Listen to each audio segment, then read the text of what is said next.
ആലപ്പുഴ ജില്ലയിലായിരുന്നു നാടിനെ നടുക്കിയ സംഭവം അരങ്ങേറിയത്. രാത്രി ഏകദേശം 10:30 മണിയോടുകൂടി രഘു എന്ന വ്യക്തിയുടെ ഫോണിലേക്ക് അയാളുടെ സുഹൃത്തും പ്രവാസിയുമായ സുരൻ എന്ന വ്യക്തി വിളിച്ചു. തന്റെ ഭാര്യ ജലജയെ എത്ര വിളിച്ചു നോക്കിയിട്ടും ഫോൺ എടുക്കുന്നില്ല എന്നും അവരുടെ വീട് വരെ പോയി ഒന്ന് അന്വേഷിക്കണമെന്നും സുരൻ രഘുവിനോട് ആവശ്യപ്പെട്ടു. രഘുവിന്റെ വീടിന് സമീപത്ത് തന്നെയാണ് ജലജയുടെ വീട്. അതുകൊണ്ട് തന്നെ രഘു ഉടൻ തന്നെ ജലജയുടെ വീട്ടിലേക്ക് പോയി. പലതവണ കോളിംഗ് ബെൽ അമർത്തി നോക്കിയിട്ടും അകത്തുനിന്നും യാതൊരു പ്രതികരണവും ഇല്ലാത്ത സാഹചര്യത്തിൽ രഘു പ്രധാന വാതിലിൽ തട്ടി വിളിച്ചു. അപ്പോഴാണ് വാതിൽ അകത്തേക്ക് തുറക്കപ്പെട്ടത്.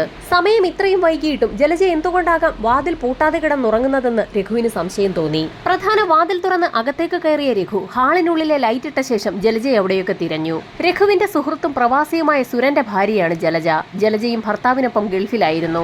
ഏതാനും നാളുകൾക്ക് മുൻപ് നാട്ടിലേക്കെത്തിയ ജലജ പിന്നീട് ബാംഗ്ലൂരിൽ മകൾക്കൊപ്പം താമസമായിരുന്നു.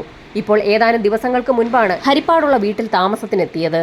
അതുകൊണ്ട് തന്നെ ഒറ്റയ്ക്ക് താമസിക്കുന്ന ആ സ്ത്രീയെ എത്ര വിളിച്ചു നോക്കിയിട്ടും കാണാത്ത സാഹചര്യത്തിൽ രഘുവിന് ഭയം കൂടി വന്നു.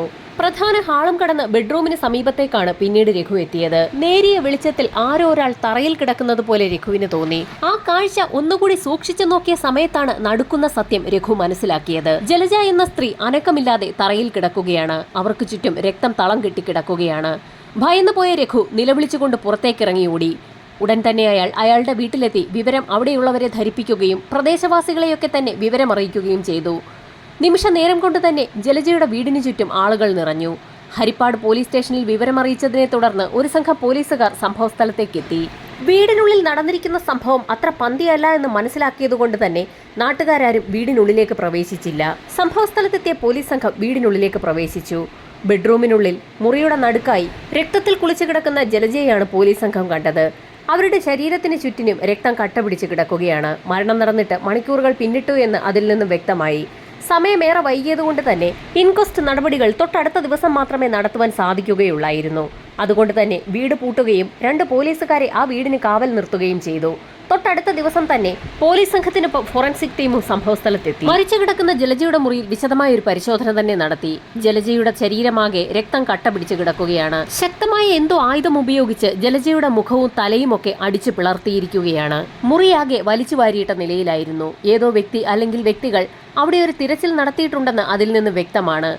ഈ സമയത്താണ് മറ്റൊരു കാര്യം ഫോറൻസിക് സംഘത്തിന്റെ ശ്രദ്ധയിൽപ്പെടുന്നത്. ആ മുറിയുടെ ഭിത്തികളിൽ ലൈസോളിന്റെ ഗന്ധമുണ്ട്. ആ ഗന്ധമാകട്ടെ ബെഡ്റൂമിനുള്ളിലും പുറത്ത് ഹാളിൽ നിന്ന് സ്റ്റെയർ കേസിന്റെ പടികളിലേക്കും വരെ നീളുന്നുണ്ട്. കൊല നടത്തിയ വ്യക്തി അല്ലെങ്കിൽ വ്യക്തികൾ മുറിക്കുള്ളിലും സ്റ്റെയർ കേസിന് മുകളിലേക്കുമൊക്കെ പോയിട്ടുണ്ടെന്ന് പോലീസിന് വ്യക്തമായി. ആ ഭാഗമൊക്കെ ലൈസോൾ ഉപയോഗിച്ച് വൃത്തിയായി കഴുകിയിരിക്കുകയാണ്. അപ്പോഴേക്കും വിവരമറിഞ്ഞ് ജലജയുടെയും ഭർത്താവിന്റെയും ബന്ധുക്കളും അവരുടെ മകളുമൊക്കെ സ്ഥലത്തെത്തിയിരുന്നു. ബന്ധുക്കളോടും മകളോടുമൊക്കെ വിശദമായി തന്നെ പോലീസ് പല കാര്യങ്ങളും തിരക്കി. അപ്പോഴാണ് ചില നിർണായക വിവരങ്ങൾ പോലീസിന് ലഭിക്കുന്നത്. ജലജയുടെ കഴുത്തിലുള്ള മാലയും കയ്യിലുള്ള വളകളും മിസ്സിംഗ് ആണ്. എന്നാൽ അവരുടെ കാതിലുള്ള കമ്മൽ കൊലയാളി ഇളക്കിയെടുത്തിട്ടില്ല. ആ വീടിനുള്ളിൽ നിന്ന് മറ്റെന്തെങ്കിലും മിസ്സായിട്ടുണ്ടോ എന്ന് അന്വേഷിക്കാൻ പോലീസ് സംഘം ജലജയുടെ മകളോട് ആവശ്യപ്പെട്ടു. മകളുടെ അന്വേഷണത്തിൽ തൊട്ട് തലേ ദിവസം ജലജ ബാങ്കിൽ നിന്നും പിൻവലിച്ച 30,000 രൂപ കാണാനില്ല എന്ന് വ്യക്തമായി. ഒരു കല്യാണവുമായി ബന്ധപ്പെട്ട് ഒരു വ്യക്തിക്ക് കൊടുക്കുന്നതിനായി 30,000 രൂപ ബാങ്കിൽ നിന്ന് പിൻവലിക്കുന്ന കാര്യം ജലജ അന്ന് രാവിലെ മകളോട് പറഞ്ഞിരുന്നു. ആ പണവും മിസ്സായിരിക്കുകയാണ്. വീടിനുള്ളിലെ പരിശോധനകളും ഇൻക്വസ്റ്റ് നടപടികളുമൊക്കെ പൂർത്തിയാക്കിയ ശേഷം മൃതദേഹം ആലപ്പുഴ മെഡിക്കൽ കോളേജിലേക്ക് ഷിഫ്റ്റ് ചെയ്തു. വീടിനുള്ളിലും പുറത്തുമൊക്കെയുള്ള അന്വേഷണം പൂർത്തിയാക്കിയ പോലീസ് സംഘം നാട്ടുകാരെയും ബന്ധുക്കളെയും ഒക്കെ വിശദമായി ചോദ്യം ചെയ്തു. ജലജയുടെ ബന്ധു കൂടിയായ രഘു ആയിരുന്നു മൃതദേഹം ആദ്യം കണ്ടത്. ആ സംഭവം നടന്ന ദിവസം അസ്വാഭാവികമായ രീതിയിൽ എന്തെങ്കിലും ശബ്ദം കേൾക്കുകയോ ആരെങ്കിലും ആ വീട്ടിലേക്ക് കയറിപ്പോകുന്നത് പ്രദേശവാസികൾ ആരെങ്കിലും കണ്ടോ എന്നുള്ളത് അറിയുക എന്നുള്ളതായിരുന്നു പോലീസിന്റെ ആദ്യ ലക്ഷ്യം. എന്നാൽ ആ വീട്ടിൽ നിന്നും യാതൊരു വിധത്തിലുള്ള ശബ്ദവും കേട്ടതായി ഒരാൾ പോലും പോലീസിനോട് റിപ്പോർട്ട് ചെയ്തില്ല. സംഭവം നടന്ന പകൽ 1 മണിക്ക് ജലജയെ രഘു അവസാനമായി കണ്ടിരുന്നു. സംഭവം നടന്ന പകൽ റോഡിൽ കൂടി നടന്നു പോകുന്ന സമയത്ത് വീടിന് വെളിയിൽ ജലജ നിൽക്കുന്നത് രഘു കണ്ടിരുന്നു. അവരോട് സംസാരിച്ച ശേഷം രഘു തന്റെ വീട്ടിലേക്ക് പോവുകയും ചെയ്തു. പിന്നീട് അവരെ ആരും കണ്ടിട്ടുമില്ല. അതിനർത്ഥം കൊലപാതകം നടന്നിരിക്കുന്നത് ഉച്ചയ്ക്ക് 1 മണിക്ക് ശേഷമായിരിക്കാമെന്ന് പോലീസ് വിലയിരുത്തി. തൊട്ടടുത്ത ദിവസം തന്നെ പോസ്റ്റ്മോർട്ടം റിപ്പോർട്ട് എത്തി. അതിൽ വളരെ വ്യക്തമായി തന്നെ കാര്യങ്ങൾ രേഖപ്പെടുത്തിയിരിക്കുകയാണ്. ജലജ ശ്വാസം മുട്ടിയാണ് മരിച്ചിരിക്കുന്നത്. അതേസമയം തന്നെ ഭാരമുള്ള എന്തോ വസ്തു ഉപയോഗിച്ച് ജലജയുടെ തലയിൽ അതിശക്തമായി തന്നെ അടിച്ചിട്ടുണ്ട്. മരണം സംഭവിക്കുന്നതിന് മുൻപ് ജലജയുടെ തലയ്ക്ക് അടിയേറ്റിട്ടുണ്ട്. അടിയേറ്റ് താഴെ വീണ ജലജയുടെ മുഖത്ത് തലയണ പോലെയുള്ള എന്തോ വസ്തു ഉപയോഗിച്ച് അമർത്തിയാണ് അവരെ ശ്വാസം മുട്ടിച്ചിരിക്കുന്നത്. മരണശേഷവും ജലജയുടെ തല അടിച്ചു പൊളിച്ചിരിക്കുകയാണ്. അതിക്രൂരമായ ഒരു കൊലപാതകമാണ് നടന്നിരിക്കുന്നതെന്ന് പോലീസിന് വ്യക്തമായി. പോസ്റ്റ്മോർട്ടം റിപ്പോർട്ടിൽ മറ്റ് ചില കാര്യങ്ങൾ കൂടി രേഖപ്പെടുത്തിയിരുന്നു. ജലജ കഴിച്ചിട്ടുള്ള ഭക്ഷണം ദഹിച്ചിട്ടുണ്ടായിരുന്നില്ല. ഉച്ചയ്ക്ക് ഏകദേശം 1:30 മണിക്ക് ശേഷമാകാം ജലജ ഭക്ഷണം കഴിച്ചിരിക്കുന്നതെന്നും 1:30-നും 3 മണിക്കും ഇടയിലാണ് കൊലപാതകം സംഭവിച്ചിരിക്കുന്നതെന്നും അതിൽ നിന്നും വ്യക്തമായിരുന്നു. ആ വീടിനുള്ളിൽ നിന്നും 30,000 രൂപയ്ക്കും ജലജയുടെ ആഭരണങ്ങൾക്കും പുറമെ അവരുടെ മൊബൈൽ ഫോൺ കൂടി നഷ്ടമായിരിക്കുകയാണ്. മോഷണം നടത്താൻ തീരുമാനിച്ചുറപ്പിച്ച ഏതോ വ്യക്തി അല്ലെങ്കിൽ വ്യക്തികൾ വീട്ടിലേക്ക് എത്തുകയും മോഷണം നടത്തുകയും ചെയ്ത സാഹചര്യത്തിൽ ഒരുപക്ഷെ ജലജ ആ കാഴ്ച കണ്ടിരിക്കാം.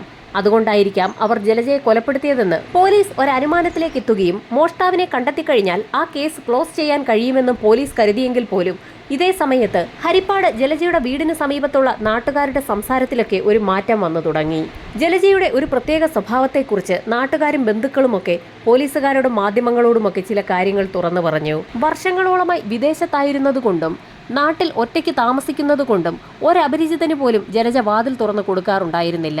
ആരെങ്കിലും അപ്രതീക്ഷിതമായി വീട്ടിലേക്ക് എത്തിയാൽ വാതിൽ തുറക്കാതെ തന്നെ ജനലിലൂടെ ആരാണെന്ന് വ്യക്തമായി മനസ്സിലാക്കിയ ശേഷം മാത്രമേ ജലജ വാതിൽ പോലും തുറക്കാറുള്ളൂ. ഇവിടെ സംഭവം നടന്ന വീടിന്റെ വാതിൽ തകർക്കപ്പെട്ടിട്ടില്ല. അതുകൊണ്ട് തന്നെ മോഷ്ടാവിന് ജലജയ്ക്ക് പരിചയമുണ്ടായിരിക്കാമെന്നും ജലജ വാതിൽ തുറന്നു കൊടുത്തതുകൊണ്ട് തന്നെയായിരിക്കാം അയാൾ അകത്തേക്ക് കയറിയതെന്നും നാട്ടുകാർ പോലീസിനോട് പറഞ്ഞു. ദിവസങ്ങൾ പിന്നിട്ടിട്ട് പ്രതിയിലേക്ക് എത്തുന്ന ഒന്നും തന്നെ കണ്ടുപിടിക്കാൻ ലോക്കൽ പോലീസിന് കഴിയാതെ വന്ന സാഹചര്യത്തിൽ അന്വേഷണം ക്രൈംബ്രാഞ്ചിന് വിട്ടു. ലോക്കൽ പോലീസ് അന്വേഷണം നടത്തിയ ഫയലിലുള്ള മുഴുവൻ ആളുകളെയും ക്രൈംബ്രാഞ്ച് സംഘം വീണ്ടും വിളിച്ചു വരുത്തി ചോദ്യം ചെയ്തു. ആളുകളെ ചോദ്യം ചെയ്തതിന് പുറമെ സംഭവം നടന്ന ദിവസവും അതിന് തൊട്ടടുത്ത ദിവസങ്ങളിലുമായി സമീപ പ്രദേശങ്ങളിലെ ടവറുകളിലേക്ക് വന്നിട്ടുള്ള എല്ലാ മൊബൈൽ ഫോൺ നമ്പറുകളുടെയും വിശദമായ കോൾ ഡാറ്റ റെക്കോർഡുകൾ അടക്കം പോലീസ് സംഘം വിശദമായി എടുത്ത് പരിശോധന നടത്തി. ഏകദേശം 1 ലക്ഷത്തോളം വരുന്ന കോളുകളാണ് ക്രൈംബ്രാഞ്ച് സംഘം അന്വേഷണത്തിന് വിധേയമാക്കിയത്. ക്രൈംബ്രാഞ്ച് സംഘം പഠിച്ച പണി 18 നോക്കിയിട്ടും പ്രതിയിലേക്ക് വിരൽ ചൂണ്ടുന്ന ഒന്നും തന്നെ കണ്ടെത്താൻ കഴിയാത്ത സാഹചര്യത്തിൽ പോലീസ് മേധാവികളുടെ അടക്കം നമ്പറുകൾ മാധ്യമങ്ങളിലൂടെ പരസ്യപ്പെടുത്തുകയും ജലജയുടെ മരണവുമായി ബന്ധപ്പെട്ട് എന്തെങ്കിലും വിവരങ്ങൾ അറിയാവുന്ന ആളുകൾ കോൺടാക്ട് ചെയ്യണമെന്ന് പരസ്യം നൽകുകയും ചെയ്തു. ഇതിനു പുറമെ ക്രൈംബ്രാഞ്ച് സംഘം മറ്റൊരു കാര്യം കൂടി ചെയ്തു. പൊതുസ്ഥലങ്ങളിൽ ഒരു ബോക്സ് സ്ഥാപിച്ചു. ജലജയുടെ മരണവുമായി ബന്ധപ്പെട്ട് ആർക്കെങ്കിലും എന്തെങ്കിലും അറിയാമെങ്കിൽ അത് സംബന്ധിച്ചുള്ള വിവരങ്ങൾ ആ ബോക്സിനുള്ളിൽ എഴുതിയിടാം. എഴുതിയിടുന്ന വ്യക്തികളുടെ പേര് വിവരങ്ങൾ വെളിപ്പെടുത്തേണ്ടതില്ല. ക്രൈംബ്രാഞ്ച് സംഘത്തിന്റെ ആ പരീക്ഷണം ഫലം കണ്ടു. ഹരിപ്പാടും നങ്ങ്യാർകുളങ്ങരയിലും വിവിധ സ്ഥലങ്ങളിൽ സ്ഥാപിച്ചിട്ടുള്ള ബോക്സുകളിൽ പല ആളുകളും പലതും എഴുതിയിട്ടു തുടങ്ങി. പല ആളുകളും അവർക്ക് സംശയമുള്ള വ്യക്തികളുടെയൊക്കെ പേരുകളായിരുന്നു എഴുതിയിട്ടിട്ടുണ്ടായിരുന്നത്. അത്തരത്തിലുള്ള ആളുകളെയൊക്കെ പോലീസ് സംഘം കണ്ടെത്തുകയും രഹസ്യമായി ചോദ്യം ചെയ്യുകയും രഹസ്യമായി തന്നെ അവരെയൊക്കെ നിരീക്ഷിക്കുകയും ചെയ്തു. എത്രയൊക്കെ അന്വേഷിച്ചിട്ടും ക്രൈംബ്രാഞ്ച് സംഘത്തിന്റെ അന്വേഷണവും എങ്ങും എത്താതെ വന്ന സാഹചര്യത്തിൽ CBI കൊണ്ട് അന്വേഷിപ്പിക്കണമെന്ന് ഒരു സംഘം ആളുകൾ ആവശ്യപ്പെട്ടെങ്കിലും കേസ് അന്വേഷണം ഏറ്റെടുക്കാൻ CBI തയ്യാറാകാതെ വന്നു. ഒടുവിൽ ലോക്കൽ പോലീസും ആലപ്പുഴ ക്രൈംബ്രാഞ്ച് സംഘവും അന്വേഷിച്ച കേസ് ക്രൈംബ്രാഞ്ചിന്റെ തന്നെ സ്പെഷ്യൽ ഇൻവെസ്റ്റിഗേഷൻ സ്ക്വാഡിന് കൈമാറി. ലോക്കൽ പോലീസും ക്രൈംബ്രാഞ്ച് സംഘവും എന്തൊക്കെ കാര്യങ്ങളാണ് കേസുമായി ബന്ധപ്പെട്ട് അന്വേഷിച്ചതെന്നും എന്തൊക്കെയാണ് അന്വേഷിക്കാത്തതെന്നും വിശദമായി തന്നെ ഒരു പരിശോധനയ്ക്ക് വിധേയമാക്കിയ ശേഷമായിരുന്നു സ്പെഷ്യൽ ഇൻവെസ്റ്റിഗേഷൻ ടീം അവരുടെ അന്വേഷണം ആരംഭിച്ചത്. ക്രൈംബ്രാഞ്ച് സംഘം നേരത്തെ നടത്തിയ അന്വേഷണത്തിൽ ചില കാര്യങ്ങളൊക്കെ വ്യക്തമായിരുന്നു. ജലജയുടെ ബന്ധുക്കൾ പറഞ്ഞതനുസരിച്ച് മരണം നടന്ന സമയത്ത് ആ വീടിന്റെ 2ാമത്തെ നിലയിലെ ബാത്റൂമിനുള്ളിൽ രക്തക്കറ പുരണ്ട ഒരു ടവൽ ബക്കറ്റിനുള്ളിൽ കിടക്കുന്നതായി കണ്ടിരുന്നു. എന്നാൽ അതേക്കുറിച്ചുള്ള അന്വേഷണം ഒന്നും തന്നെ ലോക്കൽ പോലീസ് സംഘം അന്ന് നടത്തിയിരുന്നുമില്ല.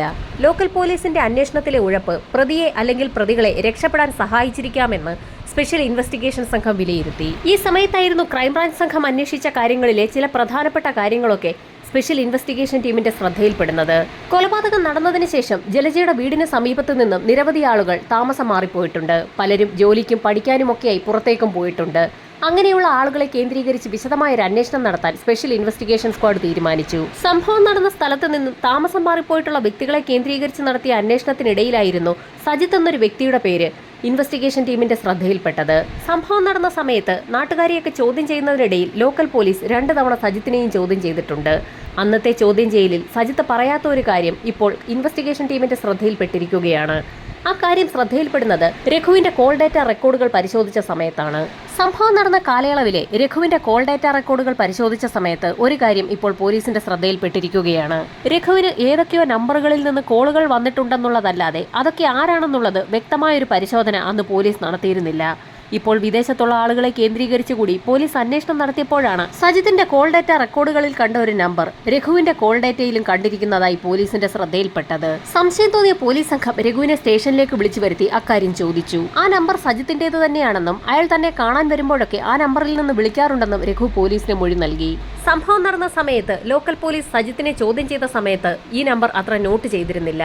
പിന്നീട് സംഭവം നടന്ന അധികകാലം കഴിയുന്നതിന് മുൻപ് തന്നെ സജിത്ത് ജോലിക്കായി വിദേശത്തേക്ക് പോവുകയും അവിടെ വെച്ച് അയാളുടെ നമ്പർ മാറുകയും ചെയ്തിരുന്നു. ക്രൈംബ്രാഞ്ച് സംഘം ചോദ്യം ചെയ്ത സമയത്ത് അയാൾ തന്റെ പുതിയ നമ്പർ ആയിരുന്നു അവിടെ കൊടുത്തത്. തന്റെ പഴയ നമ്പറിനെ കുറിച്ച് അയാൾ പോലീസിനോട് പറയാത്തത് കൊണ്ട് തന്നെ ആ നമ്പർ കേന്ദ്രീകരിച്ച് പ്രത്യേകിച്ച് ഒരു അന്വേഷണവും പോലീസ് സംഘം നടത്തിയതുമില്ല. സജിത്തിന്റെ പഴയ നമ്പർ കേന്ദ്രീകരിച്ച് നടത്തിയ അന്വേഷണത്തിൽ മരണം നടന്ന വീടിന് സമീപത്തുള്ള ടവർ ലൊക്കേഷനിൽ ആ ദിവസം അതേ സമയത്ത് അയാളുടെ നമ്പർ ഉണ്ടെന്ന് പോലീസിന് വ്യക്തമായി. നേരത്തെ അന്വേഷണം നടത്തിയ ലോക്കൽ പോലീസും ക്രൈംബ്രാഞ്ച് സംഘവും ആ നമ്പറിനെ കുറിച്ച് വിശദമായ ഒരു അന്വേഷണം നടത്തിയിരുന്നില്ല. ഈ സമയത്തായിരുന്നു ഇൻവെസ്റ്റിഗേഷൻ ടീം നേരത്തെ ലോക്കൽ പോലീസ് ശേഖരിച്ച നാട്ടുകാരുടെയൊക്കെ മൊഴി വിശദമായി ഒന്ന് പരിശോധിച്ചത്. അക്കൂട്ടത്തിൽ വളരെ നിർണായകമായ ഒരു മൊഴി പോലീസ് അധികം ശ്രദ്ധിച്ചിരുന്നില്ല. അയൽവാസിയായ ഒരു സ്ത്രീ പറഞ്ഞ ഒരു കാര്യമായിരുന്നു അത്.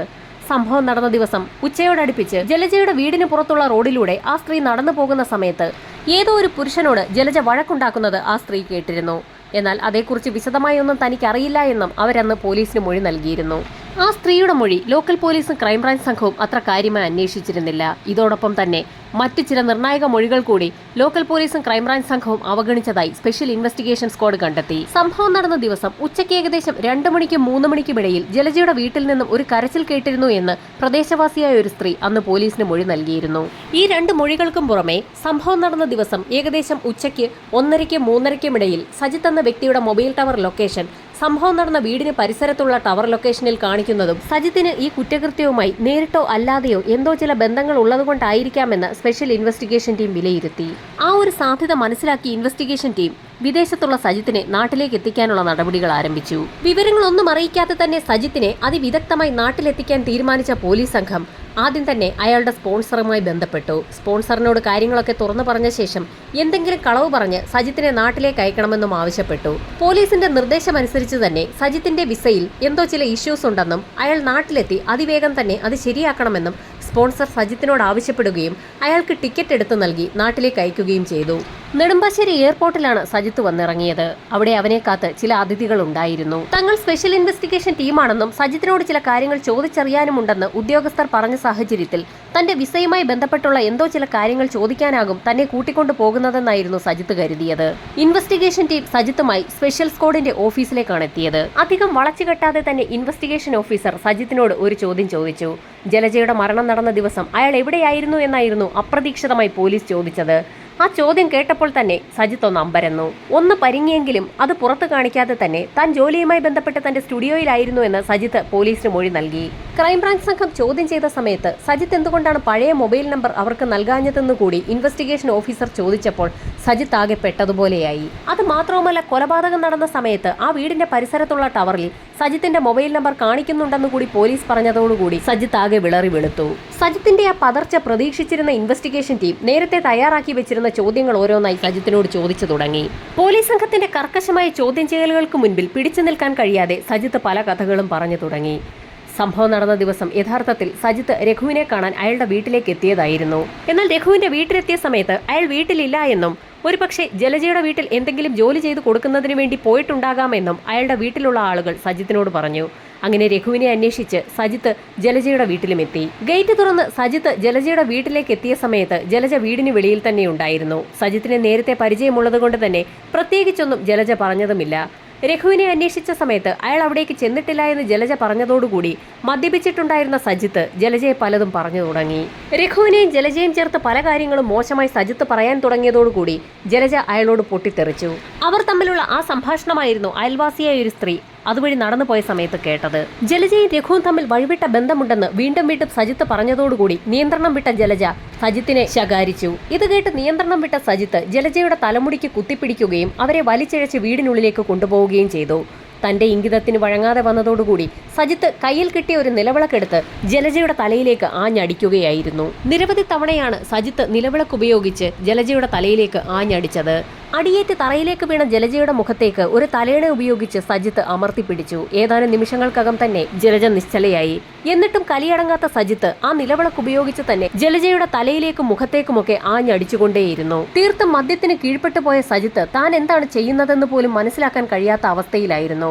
ഏതാനും മണിക്കൂറുകൾക്കകം സ്വബോധത്തിലേക്ക് തിരിച്ചു വന്ന സജിത്ത് തന്റെ സാന്നിധ്യം ആ വീട്ടിൽ നിന്നും ഒഴിവാക്കുന്നതിനായി ബാത്റൂമിലേക്ക് പോയി ലൈസോൾ സംഘടിപ്പിച്ച ശേഷം തന്റെ വിരലടയാളങ്ങൾ പതിഞ്ഞ പ്രദേശമൊക്കെ ലൈസോൾ ഉപയോഗിച്ച് കഴുകി വൃത്തിയാക്കി. വിരലടയാളം പതിഞ്ഞിട്ടുള്ള ഫർണിച്ചറുകളും തലയണിയുമൊക്കെ ലൈസോൾ ഉപയോഗിച്ച് തുടച്ച് വൃത്തിയാക്കി. ഏതെങ്കിലും കാരണവശാൽ അന്വേഷണം തന്നിലേക്ക് എത്താതിരിക്കുന്നതിനായി പോലീസിനെ കബളിപ്പിക്കുന്നതിനു വേണ്ടി ജലജയുടെ കഴുത്തിലുണ്ടായിരുന്ന മാലയും കയ്യിലുണ്ടായിരുന്ന വളകളുമൊക്കെ സജിത്ത് ഊരിയെടുത്തു. മോഷണ ശ്രമത്തിനിടയിൽ നടന്ന ഒരു കൊലപാതകമാണിതെന്ന് വരുത്തി തീർക്കുന്നതിന് വേണ്ടിയായിരുന്നു സജിത്തിന്റെ ശ്രമം. അതിനായി ബെഡ്റൂമിനുള്ളിൽ മനഃപൂർവ്വം ഒരു തിരച്ചിൽ നടത്തുകയും അലമാരകളൊക്കെ തുറന്ന് അതിനകത്തുള്ള സാധനങ്ങളൊക്കെ വലിച്ചുവാരി പുറത്തേക്കിടുകയും ചെയ്തു. അക്കൂട്ടത്തിലായിരുന്നു അലമാരിയിലുണ്ടായിരുന്ന 30,000 രൂപ സജിത്തിന്റെ ശ്രദ്ധയിൽപ്പെട്ടത്. ആ 30,000 രൂപയും അയാൾ കൈവശപ്പെടുത്തി. തന്റെ കയ്യിൽ പുരണ്ട രക്തക്കറയൊക്കെ അവിടെ ഉണ്ടായിരുന്ന ഒരു ടവലിൽ തുടച്ച ശേഷം ആ ടവലുമായി മുകളിലത്തെ നിലയിലെത്തുകയും അവിടുത്തെ ബാത്റൂമിനുള്ളിൽ കൈകാലുകൾ കഴുകി വൃത്തിയാക്കിയ ശേഷം ടവൽ ബാത്റൂമിനുള്ളിലെ തന്നെ ഒരു ബക്കറ്റിൽ ഉപേക്ഷിക്കുകയും ചെയ്തു. അധിക സമയം അവിടെ നിന്നു കഴിഞ്ഞാൽ പന്തിയല്ല എന്ന് മനസ്സിലാക്കിയ സജിത്ത് ജലജയെ കൊലപ്പെടുത്താൻ ഉപയോഗിച്ച നിലവിളക്കും അതോടൊപ്പം തന്നെ അവരുടെ മൊബൈൽ ഫോണും പൊതിഞ്ഞെടുക്കുകയും പ്രധാന വാതിലിലൂടെ തന്നെ പുറത്തിറങ്ങി വാതിൽ പുറത്തുനിന്നും അടച്ച ശേഷം ആരുടെയും ശ്രദ്ധയിൽപ്പെടാതെ ഗേറ്റ് കടന്ന് അതിവേഗത്തിൽ തന്നെ അവിടെ നിന്ന് നടന്നു പോവുകയും ചെയ്തു. ടൗണിലെത്തിയ സജിത്ത് നേരെ പോയത് തോട്ടപ്പള്ളി ഭാഗത്തേക്കാണ്. കൊലപാതകത്തിന് ഉപയോഗിച്ച നിലവിളക്കും അതുപോലെ തന്നെ ജലജയുടെ മൊബൈൽ ഫോണും അവിടേക്ക് വലിച്ചെറിഞ്ഞു. രഘുവിന്റെ വീട്ടിൽ ഇടയ്ക്കിടയ്ക്ക് സജിത്ത് വരാറുള്ളത് കൊണ്ട് തന്നെ ജലജയുടെ മരണവുമായി ബന്ധപ്പെട്ട് ലോക്കൽ പോലീസും ക്രൈംബ്രാഞ്ച് സംഘവും ആ പ്രദേശത്ത് വന്നു പോകാറുള്ള ആളുകളെ കേന്ദ്രീകരിച്ച് അന്വേഷണം നടത്തുന്ന കൂട്ടത്തിൽ സജിത്തിനെയും 2 തവണ ചോദ്യം ചെയ്തിരുന്നു. സംഭവം നടന്ന ദിവസം സജിത്ത് വീട്ടിലേക്ക് വന്ന വിവരം രഘു അറിഞ്ഞിരുന്നില്ല. രഘുവിന്റെ വീട്ടുകാർക്ക് അക്കാര്യം അറിയാമായിരുന്നെങ്കിൽ പോലും രഘുവിനെ അന്വേഷിച്ച് സജിത്ത് ജലജയുടെ വീട്ടിലേക്ക് പോയ കാര്യമൊന്നും അവർക്കറിയാത്ത സാഹചര്യത്തിൽ അക്കാര്യമൊന്നും അവർ പോലീസിനോട് പറഞ്ഞതുമില്ല. എല്ലാ കുറ്റവും ഏറ്റുപറഞ്ഞ സജിത്തിന്റെ അറസ്റ്റ് രേഖപ്പെടുത്തിയ പോലീസ് സംഘം സജിത്തിനെ റിമാൻഡ് ചെയ്തു. വിചാരണ നടപടികൾ നടക്കുന്നതിനിടയിൽ ജാമ്യം കിട്ടി പുറത്തിറങ്ങിയ സജിത്തിനോട് കോടതി ഒരു കണ്ടീഷൻ വെച്ചു. ഒരു കാരണവശാലും ആലപ്പുഴ ജില്ലയിലേക്ക് കടക്കരുതെന്നായിരുന്നു ആ കണ്ടീഷൻ. അതുകൊണ്ട് തന്നെ തിരുവനന്തപുരത്തേക്ക് പോയ സജിത്ത് അവിടെ ഒരു ഹോട്ടലിൽ മുറിയെടുത്ത് താമസം ആരംഭിച്ചു. ഹോട്ടൽ മുറിയിൽ താമസം ആരംഭിച്ച സജിത്ത് അതേ മുറിയിലെ തന്നെ ഫാൻ അഴിച്ചു മാറ്റി വെച്ച ശേഷം അതേ ഹുക്കിൽ തൂങ്ങി മരിച്ചു എന്നുള്ള വാർത്തയാണ് പുറത്തു വന്നിരിക്കുന്നത്. മുറിയിൽ നിന്നും പോലീസ് സംഘത്തിന് ഒരു ആത്മഹത്യാ കുറിപ്പും കണ്ടെത്താൻ കഴിഞ്ഞു. തന്റെ അമിതമായ മദ്യപാനം മൂലം വലിയൊരു തെറ്റ് സംഭവിച്ചു പോയെന്നും എല്ലാ വ്യക്തികളും മാപ്പ് നൽകണമെന്നും അപേക്ഷിച്ചുകൊണ്ടുള്ള ഒരു കത്തായിരുന്നു അത്. തന്റെ അമ്മയ്ക്ക് കൈമാറണമെന്നാവശ്യപ്പെട്ടുകൊണ്ട് സജിത്ത് തന്റെ ATM കാർഡും പിൻ നമ്പറും ആ കത്തിനൊപ്പം കുറിച്ചു വെച്ചിരുന്നു.